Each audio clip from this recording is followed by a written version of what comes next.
day 2. Before I kick off our next session, can I just get a show of hands in the audience? How many people in the audience here would consider themselves to be from a Tier 2 or a Tier 3 city in India? That's not bad. For those of us who live in what are called the metros or the major metros or the mini metros or whatever the hell the nomenclature currently is, we tend to forget that a large part of the market exists outside the few square kilometers in which we reside. And we tend to forget that that market is not only larger, but is also growing much faster than the markets in those few square kilometers in which we reside. How do you reach that growing market? How do you reach that growing economy? How do you get to monetize where those markets are? That's exactly what we're going to talk about this afternoon. The opportunity in Tier 2 and Tier 3. And to lead the discussion, I'm going to call on stage Amit Chabra, President of eTeens, Anupam Bansal, Managing Director, Liberty, Ashok Desikan, Business Head Retail at Tyco Security Solutions, Rahul Veera, CEO of Jilly, S.A. Vasudevamurthy, Chairman and Managing Director, Ratnagiri Impex, Sandeep Ahuja, Managing Director, VLCC Healthcare, Sarat Binani, Director, Himalaya Opticals, and Sandeep Malhotra, CEO of Home Shop 18. And to lead the entire discussion and moderate the afternoon, I'd like to call Justin Sargent, Managing Director, Consumer at Nielsen India. Justin?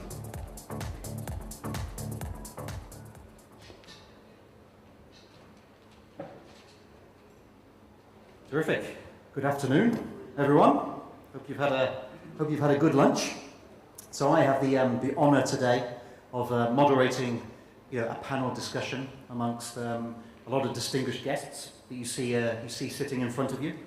I think, as you've heard from the introduction, Tier 2 and Tier 3. There's a lot of talk about it. Personally, I'm from a little Tier 3 city called London in the UK. So I'm still learning about some of these places, but I'll show a few charts in a minute just to tee up the discussion. But what we're trying to do today is really to try and get across some thoughts, some insights from key leaders who are already operating in this space. So the panelists that we have today represent a wide range of industries, and I think those industries each have their own unique challenges, their own unique opportunities. So I think what we're going to hear today are some nuggets, about how they're thinking about Tier 2 and Tier 3, and the sorts of things, the sorts of advice that they feel is important for others to be able to do the same as well. So we have about 75 minutes to do this. I'll tee off with a few charts. I'll then talk to the panel, and then we'll have an opportunity for everyone in the audience to ask questions as well. So we'll try and save 15, 20 minutes at the end. So that's by and large how we'll run it. So a little bit of context, and I think everyone knows this. India, the opportunity is immense. I think we all know that. We're all excited by it. We're all in this market. Even if there are a couple of economic bumps in the road, the growth rate in India is still a number that is to be envied by the rest of the world. I think there are a lot of unique aspects to India. The complexity is clearly one. If you look at the retail environment, it's another. If we look at modern trade actually is very small still. It's quite nascent in India. But the flip side of that is that modern trade opportunity in India is probably the biggest retail opportunity in the world. And I think particularly with FDI and other initiatives coming through, then it's going to become an increasingly important and competitive space. I think there are other things that are unique about India. I think we've all seen the confidence of the Indian consumer, and whilst it's wobbled a little bit in recent months, if you look globally, India actually still has the second most confident consumer in the world. Indonesia just tops India at the moment, but just. And as you talk to audiences in India, almost without exception, people fundamentally believe that their children's lives are going to be better than their lives. And that's a great opportunity for the future. But I think with that, you also have a value consciousness, which is quite unique. India has the most value conscious consumer in the world. So I think, sort of for companies that want to succeed, they have to be able to capture the need to provide that value and that scale all in one. But I think also, as it says on here, there's an increasing opportunity in what we call the premium, the masstige segment. Certainly if you use FMCG as a benchmark, then actually the premium segment is growing faster than the value segment, which surprises some people. But it does show that, there's an aspirational consumer out there that wants to embrace technology. And even as you look at tier 2 and tier 3, what's interesting is that tier 2 and tier 3 consumers actually say that they're prepared to spend more on telecoms than their major metro counterparts. So this aspirational consumer is really everywhere. So it's a big opportunity. We've got about 400 million consumers in tier 2, tier 3. And as we talk about the Indian middle class, probably tier 2, tier 3 is really what a lot of people think of. These are the people where their incomes are rising faster than other parts of India. These are the consumers that are becoming increasingly thirsty for a better life. These are the people that are becoming better and better connected. They see what other people have and they want to have it. So I think, almost whatever industry you're in, it's no longer a strategy of just win in the major metros. Increasingly, companies are thinking about how do I win in tier 2 and tier 3. And I think, as you may hear today, there are an increasing number of companies that are actually saying, let's go after tier 2 and tier 3, and maybe the metro opportunity is something that we're not actually as concerned about. So maybe we'll explore that, when we get into the discussion. And if you look at the stats, and this is FMCG, so it is just a proxy. But if you look at the second column along in blue, this is the growth rate in same-store sales in FMCG over the last 3 years of tier 2. So you can see that growth in tier 2 has really outpaced all of the other sectors in India. If you look at all India, rest of urban, which we'll use as a proxy for tier 3, then you can see that throughout 2011 it posted the highest growth.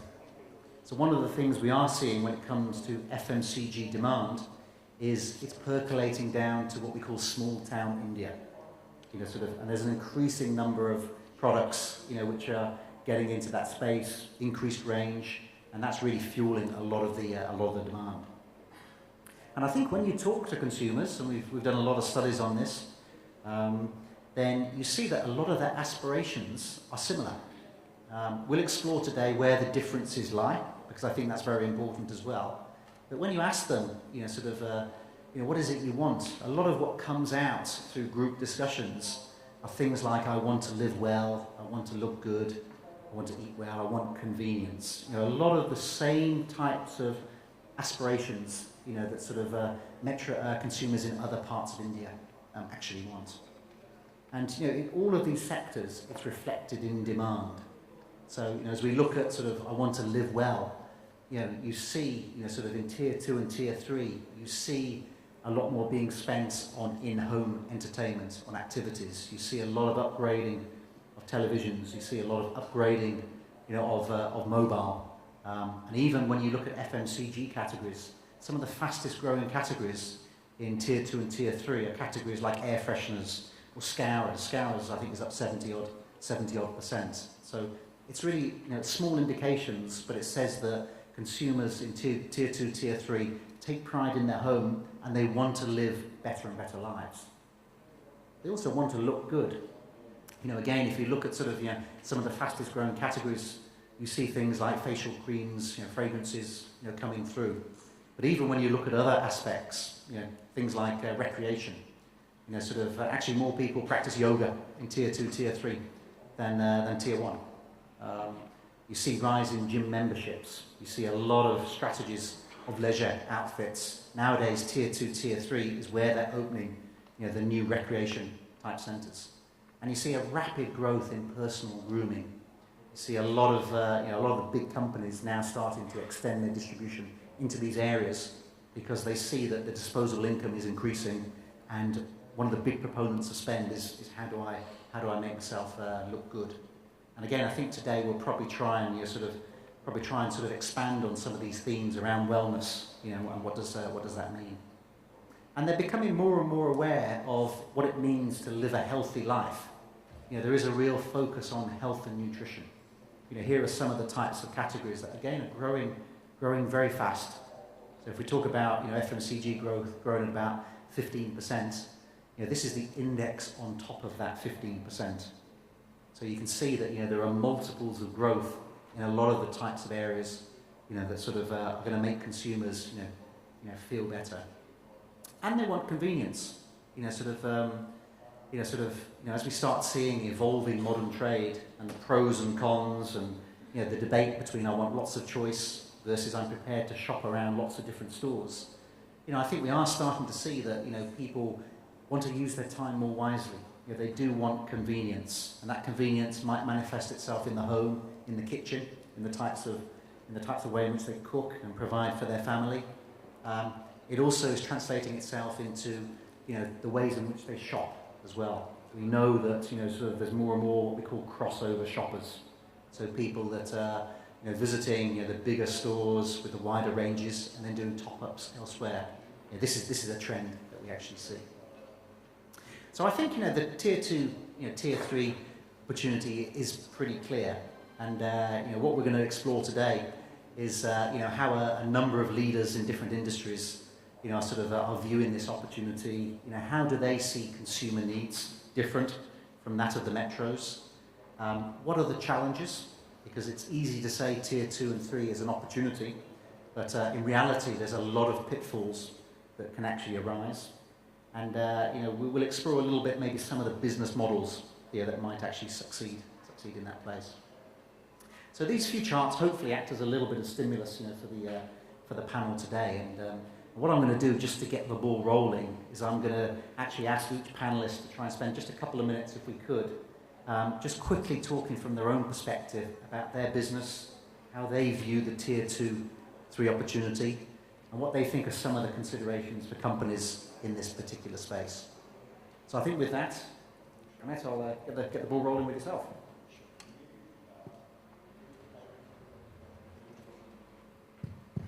Thanks, Justin. I'm really glad and excited to see the presentation and the content. And I wasn't really knowing about it till now.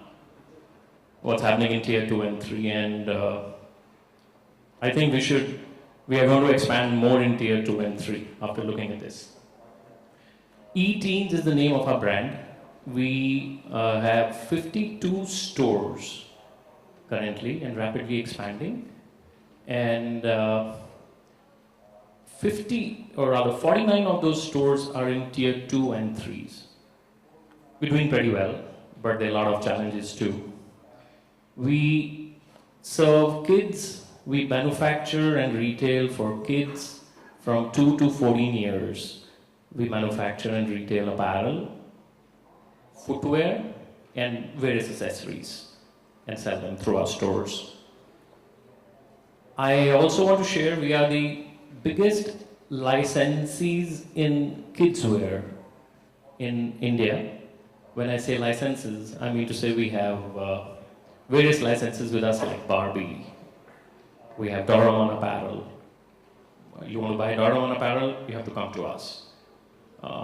We have Spider-Man with us. We have Popeye. So we have something like 17 licenses with us. I think we are one of the biggest licensees in India. Tier 2 and 3.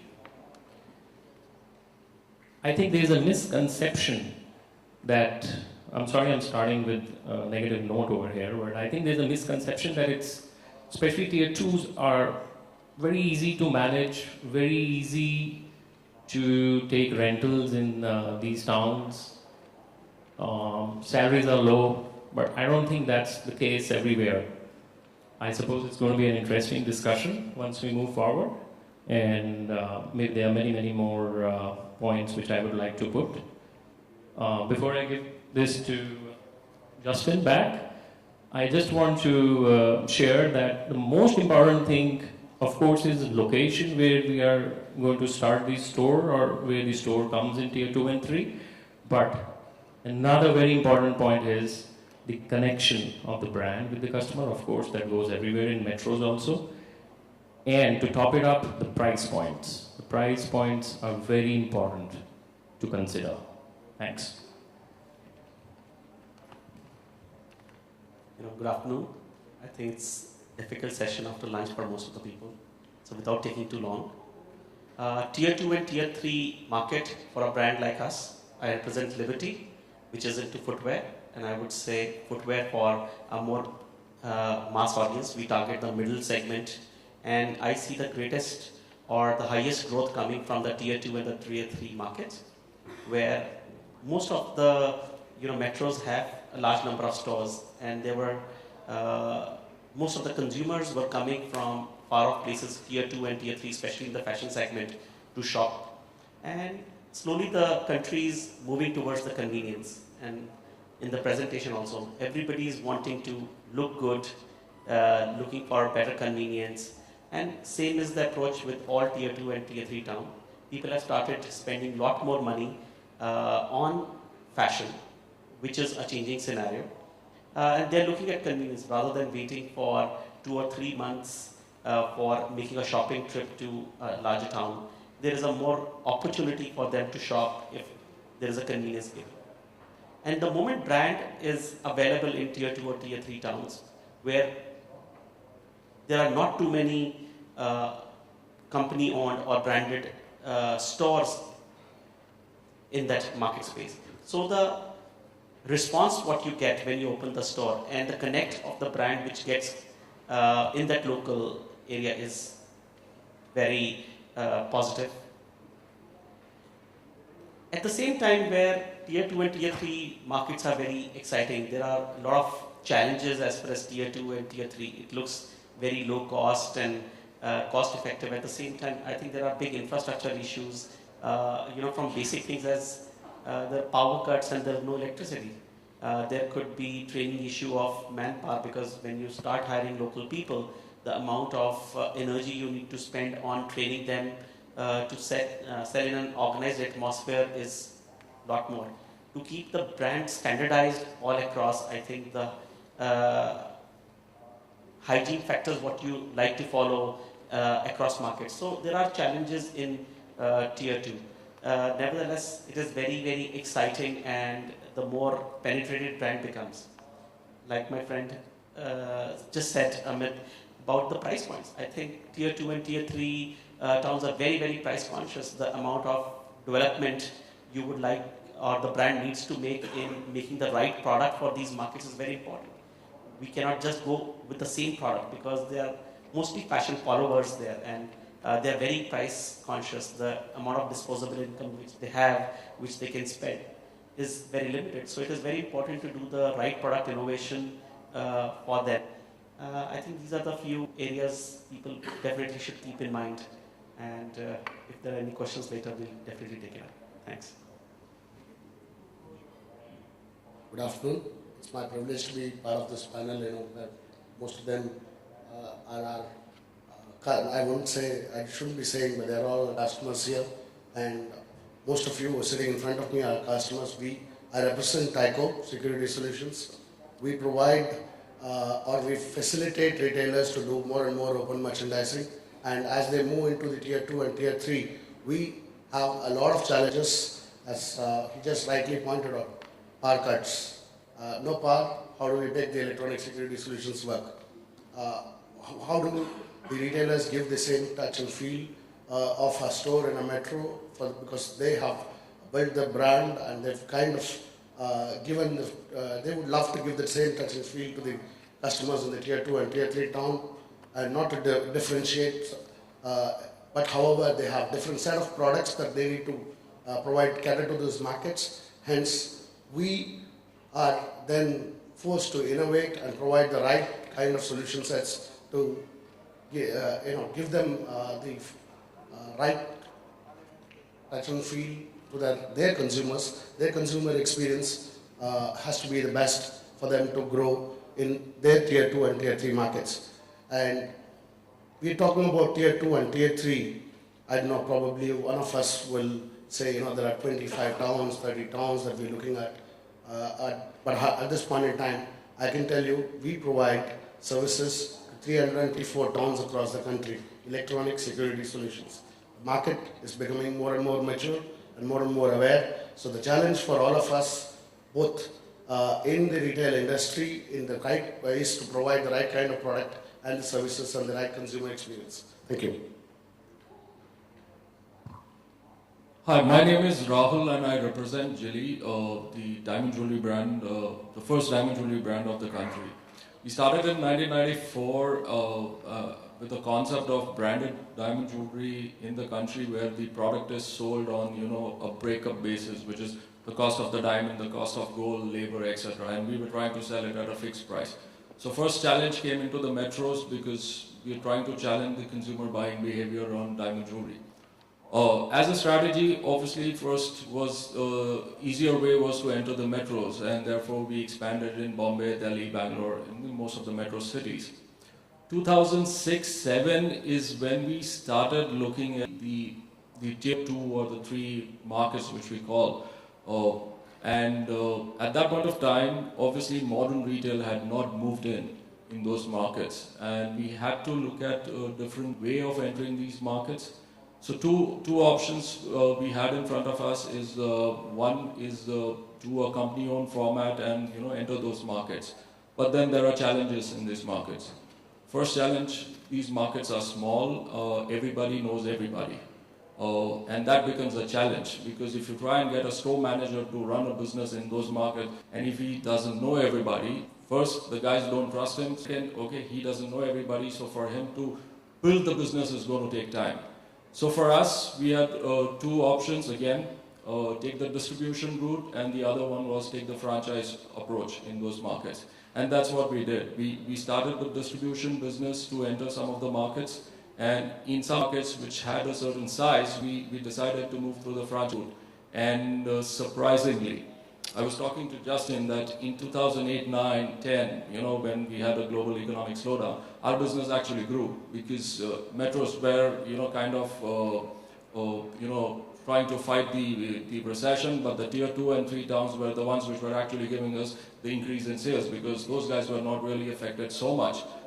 And that gave us the strength that yes, we were on the right track and we continue expanding in the 2 and 3 markets. So, we'll see stores coming in markets like Tinsukia, Ganganagar, Yamunanagar. I mean, some of the places we ourselves are surprised. Like, there's a small place where we opened a franchise store in Jagdalpur in Chhattisgarh. And it's surprisingly for us, the demand for solitaires that come from these markets actually puts questions in our mind, where's this money coming from? And, the demand is so high.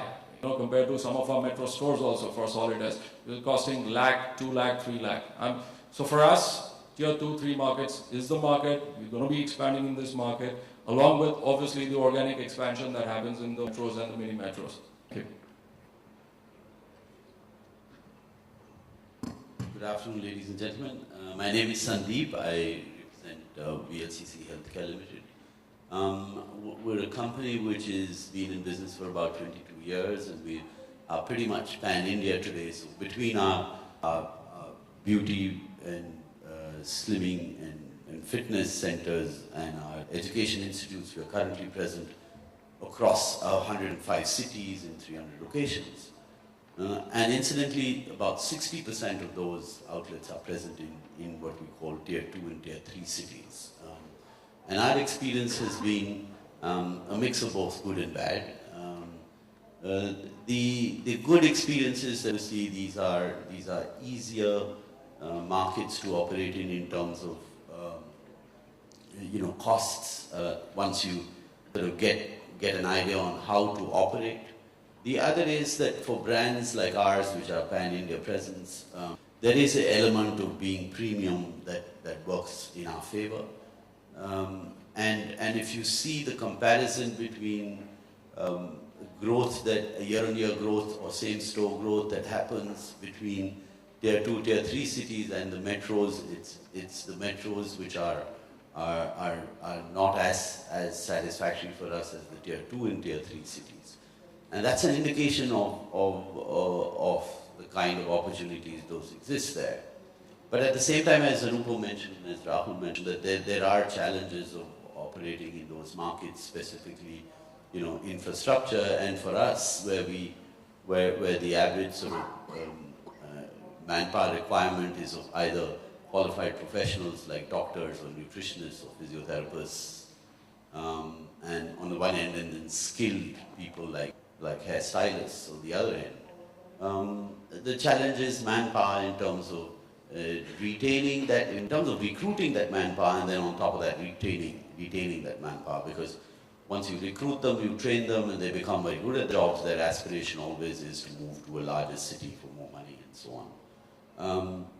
So like I said, the challenges are there, but at the same time, if you were to compare the challenges with the opportunities, I still think that the opportunities continue to exist and grow. Incidentally, an interesting point is that, our top 4 earning outlets in tier 2 cities, and that's and they've been consistently the top earners for about 5 years now. So that probably gives you some insight into how well those markets perform. Thank you. Hi, I'm Sandeep from Home Shop 18. We are a 4.5-year-old business. A very unique business. I think we're the only business, at least in the country and in the continent, which is trying to build a QVC and an Amazon at the same time. We have a dedicated 24-hour home shopping chain and an e-commerce business. For us, no difference between the metros and the tier 2, tier 3 at this moment. Both markets are growing. The opportunity is huge. The only thing similar is that whether it's a metro or a mini metro, as an Indian, we're discount seekers. It's in our DNA or in our blood. At Home Shop 18, we currently do about 4.5 crores a day sort of a business. 55% of that is coming from tier 2 cities, tier 2, tier 3 cities. And both metros and tier 2 or tier 3 cities are growing at roughly about a 7% to a 10% month-on-month sort of a growth. The difference between the two markets or the two consumer, the tier 2, tier 3 consumer is much faster to recruit than a metro consumer for us. Metro consumer takes maybe a little longer because he has more choice be available in his city. Tier 2, tier 3 has more time on hand, less time, less opportunities to spend, hence the pressure on a share of wallet is much lower than the metro. We are looking at it. I think both markets are going to grow. The opportunity exists like crazy in both. The difference would be that focus on building, using tier 2, tier 3 more as a recruitment strategy and metros more as growing average ticket and basket size. But again, for us, it's such a new industry, it's such a new business that right now differentiating strategies is too early. Fundamentally recruiting everyone who comes on board. Tier 2, tier 3 is a mammoth opportunity. And just to give you a perspective, India has 1,000 cities and about 4,950 are tier 2, tier 3. 70% of the middle-income population is tier 2, tier 3 cities. So it's not even something that we should be discussing, debating. We've got solutions of building brands there. The issues are something complete. It's not about the opportunity. It's more about getting these fixed footprints in place. I think that's where we have an issue, and that's why we keep worrying about tier 2, tier 3 cities. It's our inability to reach that consumer. Second thing is supply chain and quality of vendors who can manage that supply chain along with you. The issues are more there than even worrying about an opportunity in tier 2, tier 3 cities. That's my perspective on the whole thing. Hi, I'm Sharad Binani. I represent Himalaya Optical. We are really into optical business, and we are more than 70 years old. We have some 58 stores spread across metro, mini metros, and Tier 1 and Tier 2.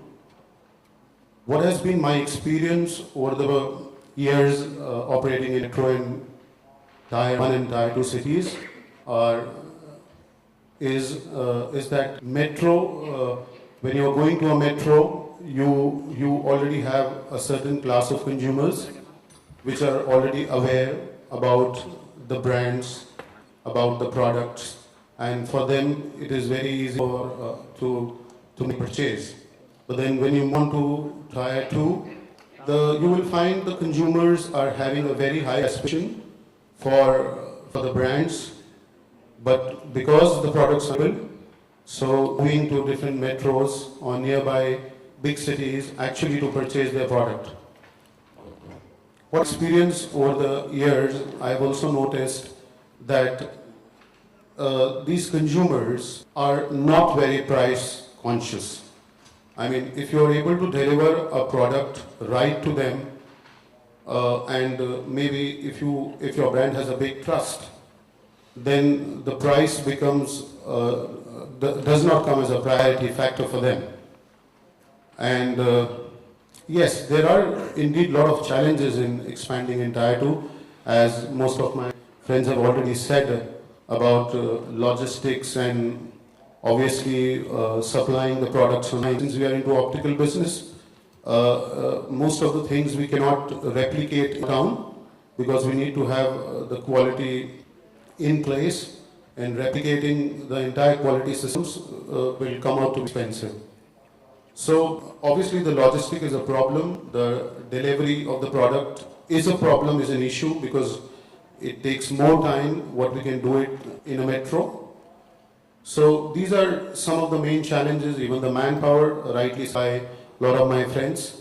The manpower, it is difficult when you actually locally recruit them, and when you train them, but their aspiration level goes very high, and they would like to migrate to better cities. Yes.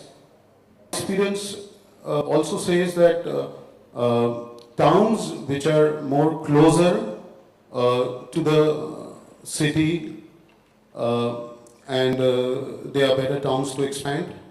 And I've also noticed that once, if you are expanding in a Tier 2 cities, it is not only that you can depend on a Tier 2 population itself. I have analyzing the data, and I've seen that typically Tier 2, Tier 3 cities, people don't mind moving even 100 kilometers a day. They can come very easily. Maybe if I have to give you an example, for example, Chhattisgarh, Raipur, we have stores there. We see people every day traveling from maybe Durg, Bhilai, Bilaspur. They don't find it. They find it very convenient to come down to Raipur and purchase, go back. So that is also a very typical scenario when you are actually expanding in a Tier 2. It is like a challenge that you select a city in such a way that it can actually fetch up the extension smaller towns as well. So these are some of the few observations. Maybe we can discuss more in details. Thank you.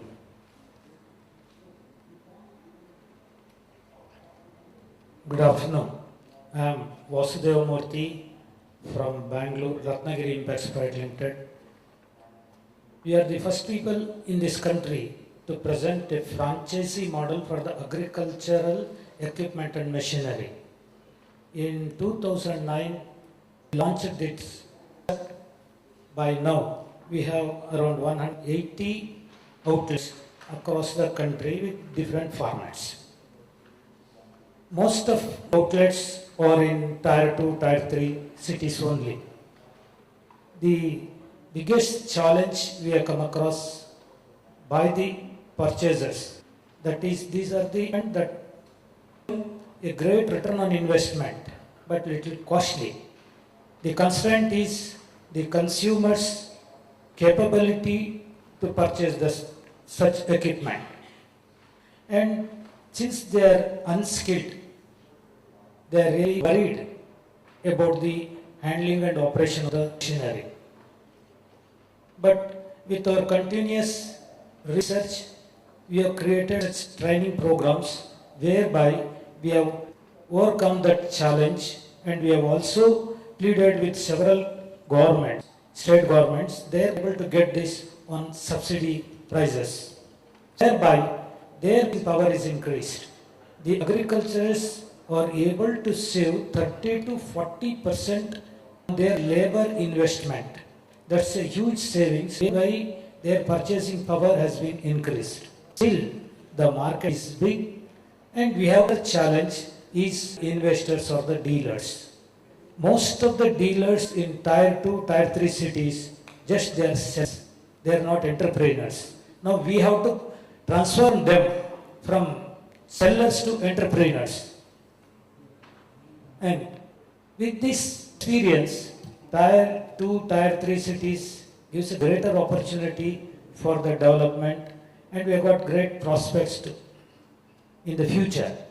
We are doing the research for some more formats whereby smaller towns also will have this. We are providing 3S model, a purchase experience, first of its kind for an agriculturist to see over 200 models of missions at one place. This is a great opportunity we are providing. This is a great opportunity for them to decide which is suitable for them and how it is beneficial. I'll join you with some more information in next round. Thank you. Terrific. Thank you very much for those opening comments. So I think we have a lot of advocates for Tier 2 and Tier 3. So a few points that made there. I think one of the things which came through very clearly was actually around pricing, which was perhaps a little bit surprising to me in that I was hearing that they're less price conscious. I've seen sort of a lot of growth despite some of the challenges. So we also hear that I guess people do customized packs and service levels sometimes to meet the more value conscious Tier 2, Tier 3 consumer. I'd just be interested in some of the panel's opinions about whether you need to customize your services. Difference between retailing in a metro and retailing in a Tier 2, 3 town is that, like I said earlier, everybody knows everybody. Therefore, building that relationship is the key. In a metro, a consumer walks in, buys your product, moves out. But in a Tier 2, Tier 3 town, since they know each other, they spend a lot of time, have coffee or chai, sit together, and that relationship building is what drives your business, number one. Number two, price as a criteria for purchase does not necessarily, become the key thing over here, because you're doing business with somebody. So, at any given point of time, yes, there are going to be discussions that it's a little more, I need something better. So customization does come in our kind of product category. However, it's more about relationship. It's not, since you're buying a very high involved product, which is diamond jewelry, which the lady is going to be wearing throughout. So if that customization that really works, the personalization, the relationship, that really works. Amit, you mentioned price points as well. I guess they're quite important in your business. You also said a lot of your factory was already in Tier 2 and Tier. You're almost going the other way into metros. Have you seen anything different in terms of how you have to, customize your offering, or particularly in terms of price? Not really, because I think the most important thing is we already priced in such a manner, because we're dealing with kids. Kids grow very fast. They need a new every week or a month. Parents go to buy that, and really not customized. Yes, if we were expensive, we would have customized the product. Maybe buy two get the third free, or maybe 3 packs or something like that. Giving a better offer. But we are our Doraemon T-shirt, 199 rupees. I suppose we want the customer to be to our store. So, but again, the most thing is, along with customization, why should a Tier 2 and 3 customer buy your product? Because there is competition there. We shouldn't just say that there's no competition, I'm there and he's going to come and buy the stuff. No. There are more players. So why should we buy? I'm sure this goes for every place also. So what's the definition you're giving? And the first in Tier 2 and 3s is pricing. You need they should afford what that. I guess, sort of as a couple of the panelists have also pointed out, we conveniently look at the tier 2, tier 3 as an opportunity, whereas in reality it's many dozens of towns. Just be interested in any views in terms of how do you prioritize where you go? You've got to make some decisions around manpower, around strategy. Is it led by operating costs in a particular area? Maybe Anupam, from your perspective, can you share a view on how you prioritize? I think it's very important with growth. Like you very rightly said, it is very important to build the brand, the aspiration, and also to make money and optimize the operation cost. Yeah, I think a lot of people, it is to balance it. The small towns, the tier 2 towns, more profitability and the more volumes, and the bigger towns bring aspiration, the brand value. And I think it's very important to balance the both. And it is very clear that larger towns, the cost of marketing is definitely high, but you see it from the aspiration perspective. So I think it's a very balanced approach, and you can't ignore either. Sandeep, maybe bring you in there in a similar regard. I know you've got a lot of different centres. You said your top 4 performing centres by the sounds of it are in tier 2. How do you prioritize opportunities in what is a massive space? The way we look at it is that, given kind of a field that we're in, we're in a high growth industry. The growth is coming across the board, whether it's tier 1 or tier 2. Obviously, to go into tier 2, tier 3 cities, the customization takes place to the extent that there is a price difference of the service provided, but that price difference is not great. It's in the region of about 7 to 8%. But what we are finding in those cities is that there is a greater amount of stickiness of the customer. Once in a metro city, the customer will come to you and may not necessarily continue to come to you because of distractions or whatever you may call it. But we find in tier 2 cities and tier 3 cities that there are customers who come to us and then keep coming to us. So the element of repeat purchase in the smaller towns is possibly higher than what it would be in the larger towns. It's very interesting because I guess that is one of the challenges, I think, of doing business in India. You could argue there is a lot more switching around according to value and according to propositions. So this idea that the consumer base is potentially more loyal in tier 2 and tier 3 makes it an equally more attractive area. So that relationship counts for a lot in those kinds, especially in the service industry. But I think relationship counts a lot in smaller towns than it does in bigger towns. And the expectations in bigger towns, of course, is on service quality and service delivery levels, efficiency. Whereas there is a discerning customer in the tier 2 and tier 3 cities, but the way he discerns a good service is on account of how well the relationship is managed rather than anything else. Sandeep, you had a lot of interesting comments there, I think, about views on recruitment and maybe tier 2 and tier 3 consumers aren't actually that different, if at all, from tier 1. And you also talked a little bit about, sort of infrastructure. I guess particularly in your line of business, I guess infrastructure is important, technology, bandwidth. How do you think about infrastructure going forward as either a barrier or an enabler in terms of your business model? Considering I'm the only virtual retailer on the panel, I just want to address the pricing thing for a second. Contrary to what everyone else has said, we feel that the metro consumer is more price sensitive than the tier 2, tier 3. For us, the tier 2, tier 3 customer seems to be the best customer possible. Maybe because there is very little choice available in the small town, so if the proposition is good, he buys. The guy in the metro has so much to do, so much choices that he takes his own sweet time. So pricing as a pressure seems to be more in metros from a consumer's point of view than in the tier 2, tier 3. But coming back again from long term and a short term, I think that's where the more loyal guy is sitting. The fence sitters are all sitting in the metros because they'll keep jumping. In terms of infrastructure,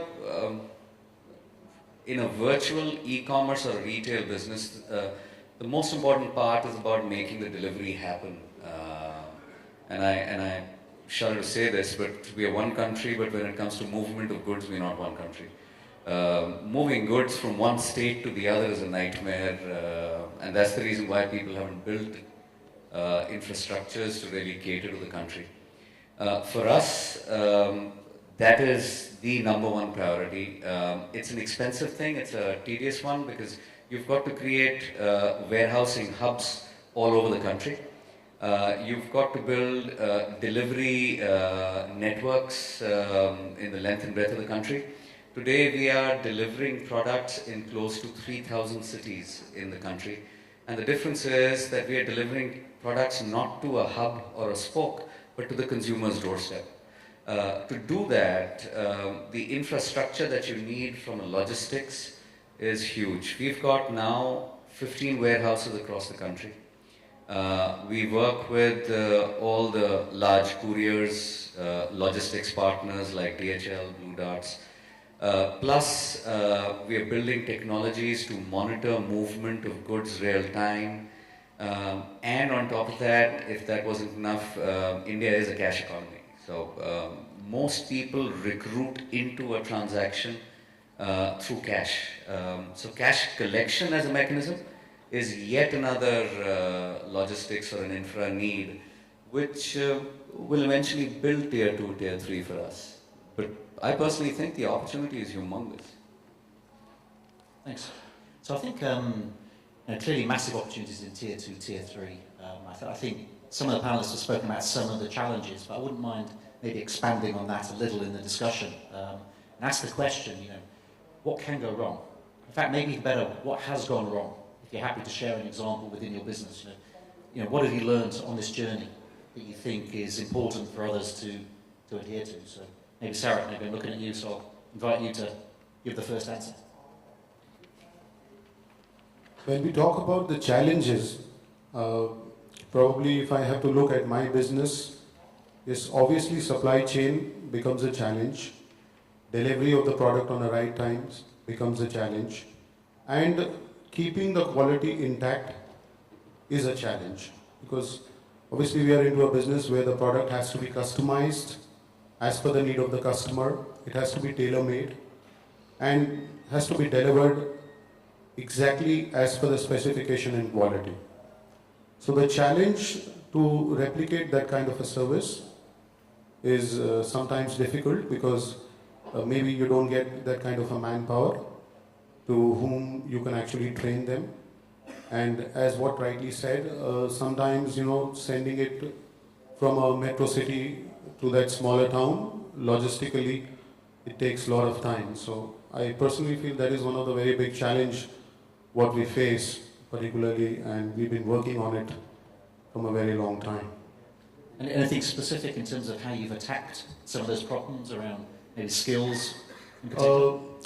Yes, the places where we find that maybe the supply chain is not very efficient, sending the product on time to the customers is not very efficient. We have created small hubs where we are actually creating that infrastructure of doing and replicating the service there and then itself.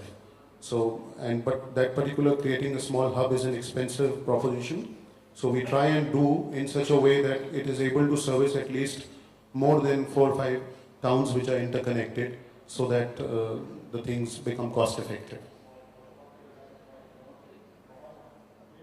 Just one point aside. I would just urge the physical retailers and the brand owners to look at e-commerce and virtual retail as a partner rather than a competitive force. The reason for that is that if you have to penetrate tier 2, tier 3, there'll be 100 issues in terms of real estate cost, infrastructure, supply chain. We become an automatic choice for everyone to maximize the tier 2, tier 3 opportunity rather than debate about it. So that's a very good point, because I guess a lot of business models are being built on some assumptions that we have today. In terms of rental costs, for example, people talk about rental costs being quite attractive in tier 2, tier 3, but I presume over time these rental costs are going to accelerate, as we've seen elsewhere. And is there a danger we're building business models based on assumptions that aren't going to hold for the future. I don't know, Ashok, whether you've got any views as to whether or not, sort of your company or other companies, whether that's a concern or not. Actually, I wouldn't be able to comment on this, but I definitely know that as the rental increases in the tier 2 and tier 3, the retailers are going to focus more on same-store efficiency, and that's going to bring in an opportunity for us to help them, remotely manage the store from their centralized location rather than, trying to manage them on a classified basis at tier 1 and tier 2. So I'm sure that the retailers, as the rental goes up, are going to focus on operational efficiencies of same-store efficiencies. Terrific. Okay. Well, I think probably it's time to see if we want to open it up to the audience for any questions that you may have. So I can see someone's hand straight in the air. So maybe quickly introduce yourself, who you want to answer the question, and just fire it out. Represent Donier Decot. We have about 200 stores in Tier 2, Tier 3 cities. I actually was very curious to learn about the e-commerce, and what I was really debating was the e-commerce really a platform for the metro cities where people don't have the time to go shop and they're shopping there, or is it really used by the customers from the Tier 2, Tier 3 cities who don't have access to these brands and are shopping online? Okay, let me try and figure out. We've got, like I said, we've got 5,000 cities. Only, I think, 2,900 or 3,000 cities have a motorable road. But all 5,000 of them have internet, television, electricity, right? E-commerce, virtual retail is the alternative distribution platform, which is the quickest way for a city brand to go national, or a regional brand to become national, even an international brand to get into India. I think is the quickest way to do it. You mentioned you're from Donier, right? Okay, we do suit lengths and things like that on television. A connected category. Till 1 year ago, I, for one, was very certain that we would not be able to sell saris either on television or on the internet. Simply because there's a particular way a woman buys a sari. She knows what she wants to buy, but till she doesn't see 500 others, she just doesn't feel like buying the one that she came in with. So selling one sari on television and asking a consumer to buy that, we thought was going to be difficult. Today we do about 15,000 saris a day of one design, and 60% of those come from tier 2, tier 3 cities. Okay? The point I'm trying to make is, if you've got the product right, if you've got your proposition right, and you can manage the delivery, consumer behavior in terms of buying is changing very, very rapidly. So anyone who says that a particular thing can't be sold, I think living in the past. Hi. This question, Anupam, I'm, as Sonia said, I'm Sarpan, Director of Donier Industries. We are also running a retail, as she already mentioned, in tier 2 and tier 3 towns. So what do you feel difference between COFO and FOFO, like company-owned operated versus franchisee operated stores? And what's, in terms of bottom line also, it makes a difference? See, as far as difference between company and the franchise operated, definitely there are advantages of both and disadvantages, and you need to see in the given situation. The franchise operated store definitely brings the relationship and the connect, which, like Judy rightly pointed out, that the relationship is very important in small towns, and when a franchise opens it, it brings that relationship with him. And a company-owned store may not bring in those relationships because you're hiring somebody and the relationships will be built. And franchise, because of he being there, the costs are definitely more controlled, and he himself becomes the manager. So it is definitely more cost-effective also.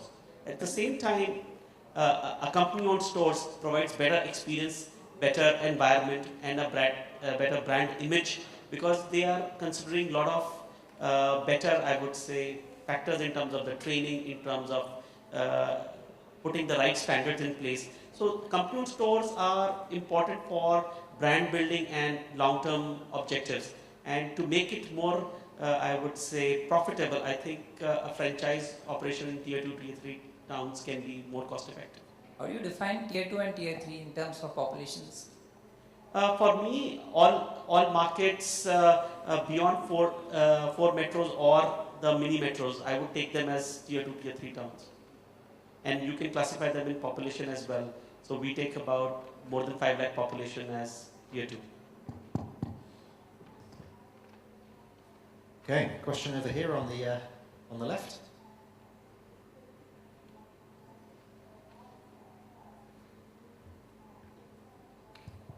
Good afternoon, my name is Priyanka and I represent Red Quanta. We are mystery service providers.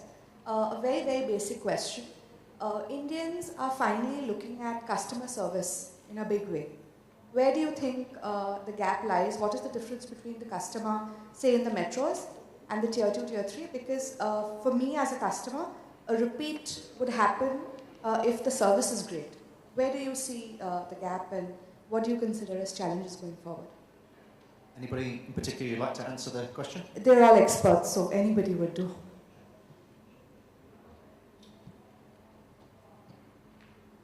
You know, as I mentioned earlier, it's not as if the customer in tier 2, tier 3 cities is not as discerning as the customer in the metros. But there is a subtle difference. The subtle difference there is, you know, what in tier 1 cities considered to be professional behavior may not necessarily be considered as good behavior when it comes to, you know, interpersonal interaction. And therefore, what I said that, you know, in tier 2, tier 3 cities, the customer relationship management has to be much more touchy-feely than possibly in a tier 1 city. And again, I must hasten to add, it's not as if the tier 2 city or tier 3 city customer is less discerning. And to give you an example and maybe to bolster the case for e-commerce, you know, what we are finding is that, you know, in terms of our customer feedback mechanism, more complaints come out of tier 2, tier 3 cities through the internet when they get onto the site, they write us, than in tier 1 cities. So, which means that those are aware customers, those people are quite connected, so to say.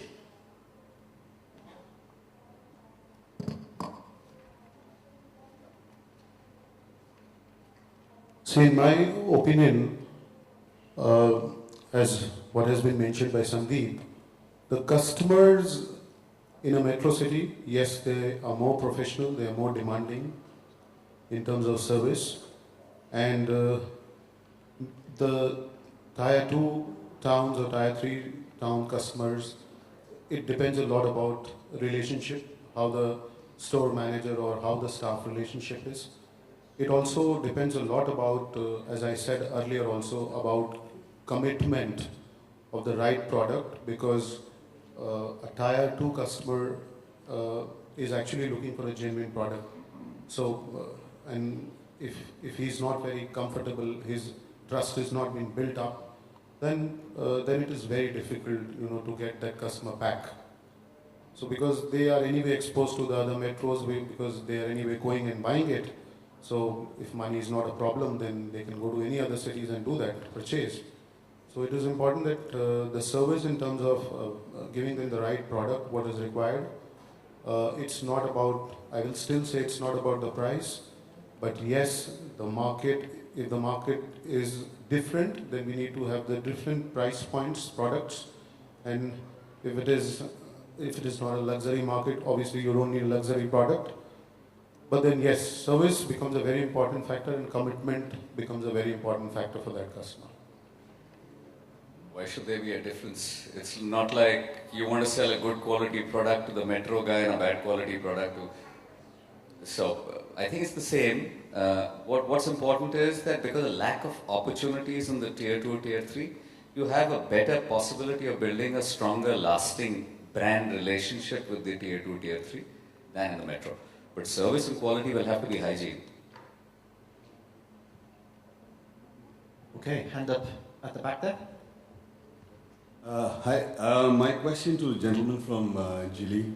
Where would you build in tier 2? Would you build malls or would you build high street, and why?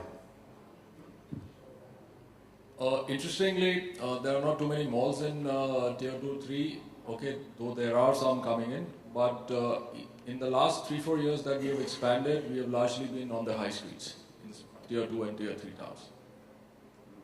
Just because of no malls being there, or is there a particular business model that you have? No, one is that the tier 2 and 3 markets normally work around a concept of a bazaar or, main market street. Okay, and that's where the large part of the population congregates and meets up and, does their shopping. So the entire street generally takes care of the needs of the consumers, right from the apparels to, everything. So from the footfall point of view and from the conversions point of view, it makes sense to be on the high street over there.